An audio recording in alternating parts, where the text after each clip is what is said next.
গুৰুত্বপূৰ্ণ খবৰ পুনৰবাৰ ভয়ংকৰ বোমা বিস্ফোৰণ সংঘটিত হৈছে আত্মঘাতী বোমাৰুৰ ফলতে 18 গৰাকীকৈ লোকে থিতাতে মৃত্যু আকোৱালি ল'বলগীয়া হৈছে আৰু বৰ্তমান পৰ্যন্ত গুৰুতৰভাৱে আহত হৈছে 30 গৰাকীৰো অধিক লোক এই মুহূৰ্তত গুৰুত্বপূৰ্ণ খবৰটো জনাৰ চেষ্টা কৰিছো বিগ ব্ৰেকিং নিউজ এই মুহূৰ্তত আত্মঘাতী বোমাৰুৰ ভয়ংকৰ বিস্ফোৰণ সংঘটিত হৈছে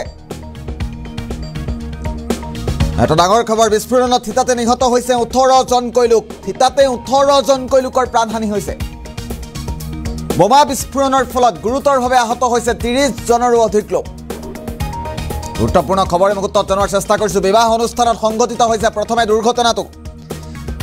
এখন বিয়া চলি থাকোতেই এই ঘটনা সংঘটিত হৈছে তাৰ পাছতে এখন হাস্পতালৰ জেনেৰেল ৱাৰ্ডতো সংঘটিত হৈছে বিস্ফোৰণটো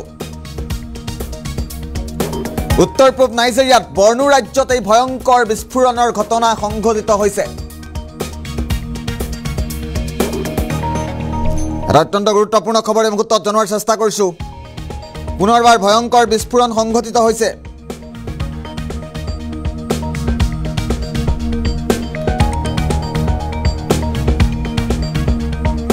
বোমা বিস্ফোৰণৰ ফলত গুৰুতৰভাৱে আহত হৈছে 30 জনৰো অধিক লোক বিবাহ অনুষ্ঠানত সংঘটিত হৈছে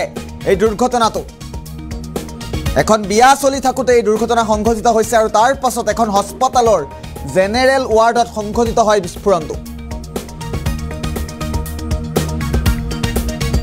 উত্তৰ পূব নাইজেৰিয়াৰ বৰ্ণু ৰাজ্যত এই ভয়ংকৰ বিস্ফোৰণৰ ঘটনা সংঘটিত হৈছে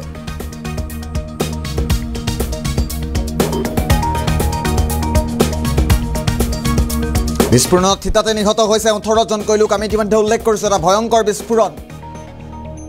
উত্তৰ পূব নাইজেৰিয়াৰ বৰ্ণু ৰাজ্যত এই ভয়ংকৰ বিস্ফোৰণৰ ঘটনা সংঘটিত হৈছে বোমা বিস্ফোৰণৰ ফলত